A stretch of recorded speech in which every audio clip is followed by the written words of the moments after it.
Olá, queridos estudantes da EJA, tudo bem com vocês? Aqui quem fala é a professora Luara e nós vamos para mais uma aula de matemática.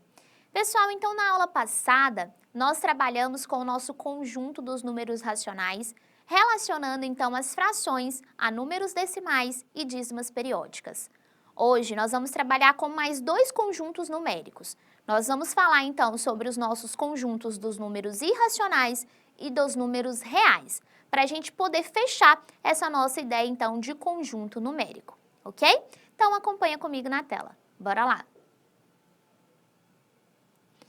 Então vamos começar entendendo sobre o nosso conjunto dos números irracionais. Os números irracionais, eles são números cuja representação decimal não é exata e nem periódica, consequentemente não podendo ser escritos sob a forma de fração.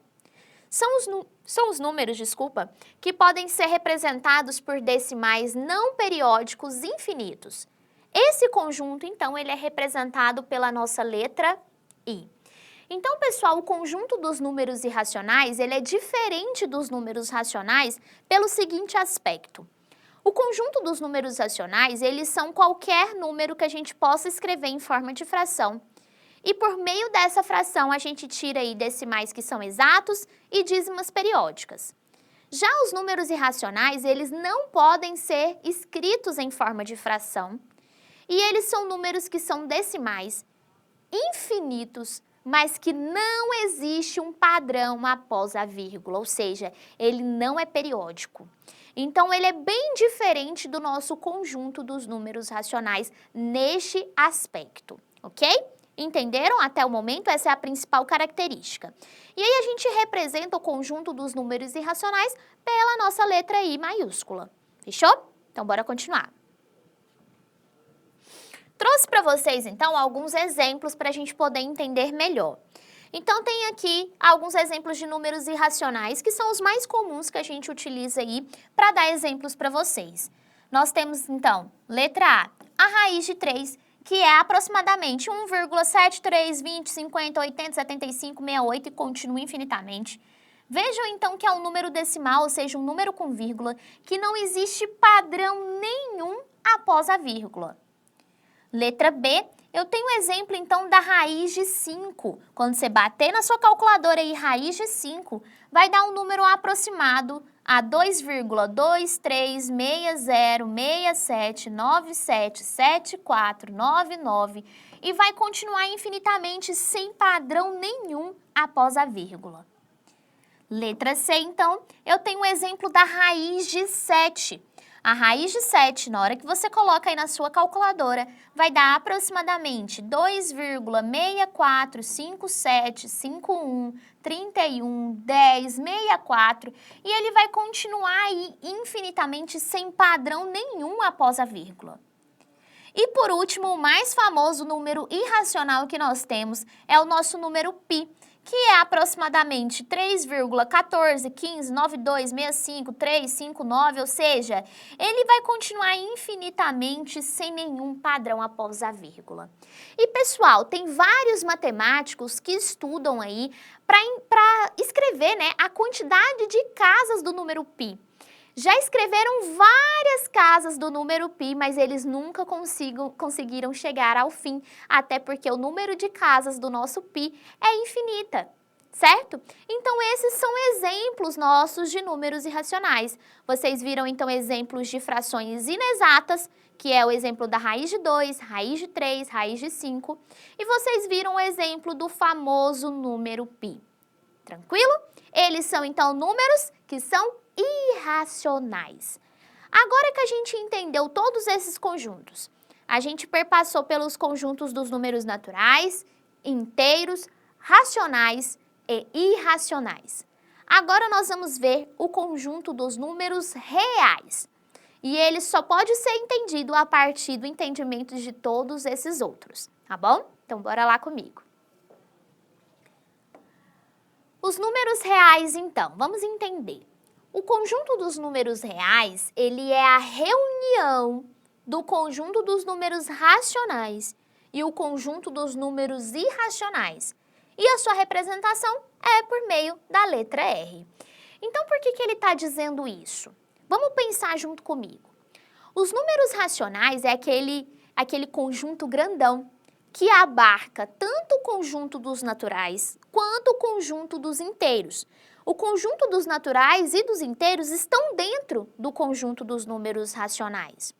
Já os números irracionais, eles estão do lado de fora, porque eles são um caso especial. Então, ele está falando que o conjunto dos números reais são todos os conjuntos que a gente viu até agora. É quando eu junto todos eles, eu vou ter, então, o conjunto dos números reais.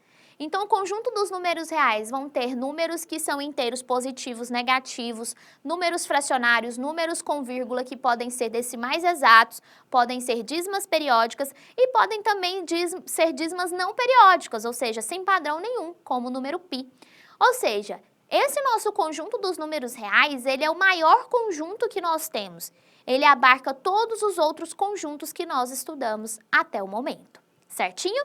E aí, pessoal, nós vamos ter subconjuntos desses números reais, ou seja, conjuntos que são especiais dentro dele, beleza? Então, vamos entender mais sobre eles. Nós temos aí o R+, que é o conjunto dos reais não negativo. Isto é quando eu tenho somente os números positivos aqui dentro. Qualquer número positivo, tá, gente? Pode ser fração, pode ser decimal, pode ser com vírgula, qualquer número, mas tem que ser somente os positivos. Então, ele é o R+. Nós temos, então, o exemplo do R+, que é quando eu tenho x pertencente aos reais e x vai ser maior ou igual a 0, tá? Nós também temos os R-, que é o conjunto dos reais não positivos, ou seja, serão todos os números negativos que existem, tá? Tirando os positivos. Então, tem aí o exemplo, o R-, ele é escrito como x pertencente aos reais, tal que x vai ser menor ou igual a 0. Esses são dois subconjuntos, então. Então, nós vimos dois subconjuntos até agora dos reais. Nós vimos o R+, que são todos os números positivos que existem, que vocês possam imaginar aí. E nós temos os R-, que são todos os números negativos que a gente viu até agora, tá? Incluindo número inteiro, incluindo fracionário, incluindo decimal exato, dízima periódica, decimal não periódico e assim sucessivamente, beleza? Então, vamos continuar entendendo mais sobre esses subconjuntos. Nós também temos o R com estrela, que significa os conjuntos dos reais não nulos, ou seja, são todos os nossos números reais, excluindo o 0. E aí, eu tenho o exemplo de como escrever cada um desses nossos conjuntos, né? O R, então, com a estrelinha, ele é o x pertencente aos reais, tal que x é menor do que 0 e x é maior do que 0. Ou seja, x aqui ele tem que ser diferente de 0. Nós temos também o R+ com estrelinha, que são todos os nossos números reais positivos, excluindo o 0. Então, eu escrevo como x pertencente aos reais, tal que x é maior do que 0. Também tenho aí o subconjunto do R- com estrelinha, que são todos os nossos números reais negativos, excluindo o 0. E a gente escreve como x pertencente aos reais, tal que x é menor do que 0. Continuando, então, aí, pessoal, nós concluímos que o nosso conjunto dos números reais também inclui os conjuntos dos números naturais, inteiros, racionais e irracionais.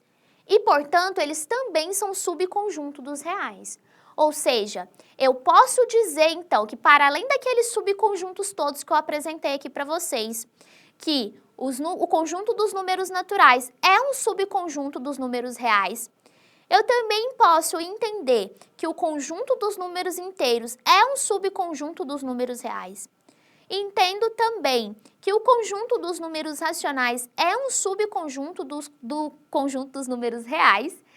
E eu também posso entender que o conjunto dos números irracionais também é subconjunto dos números reais. Beleza? Tranquilo?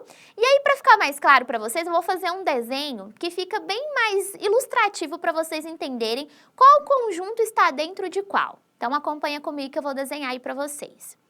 Então, eu tenho aqui o conjunto dos números naturais, n, que está dentro do nosso conjunto dos números inteiros, Z, que está dentro do conjunto dos números racionais, Q. Aí, do lado de fora, aqui, ó, nós temos o conjunto dos números irracionais, que não se relacionam com eles. Mas aí, por fora de todos eles, nós temos o conjunto dos números racionais, que inclui tanto racionais quanto irracionais. Então, esse desenho ele é bem ilustrativo para vocês entenderem que um conjunto está contido no outro, né? Ou seja, o conjunto dos números racionais, dentro dele, eu vou ter o conjunto dos naturais e o conjunto dos inteiros. E dentro dos reais, eu tenho todos os conjuntos. Eu tenho os racionais, eu tenho inteiros, eu tenho naturais e eu também tenho os irracionais. Tranquilo? Fechamos então, pessoal, essa ideia de conjuntos numéricos. Espero que vocês tenham compreendido e entendido também a relação de um com o outro. Isso é importante para a gente entender os próximos passos aí da nossa matemática. Tranquilo, pessoal? Então, por hoje é isso. Muito obrigada e até a nossa próxima aula de matemática. Tchau, tchau!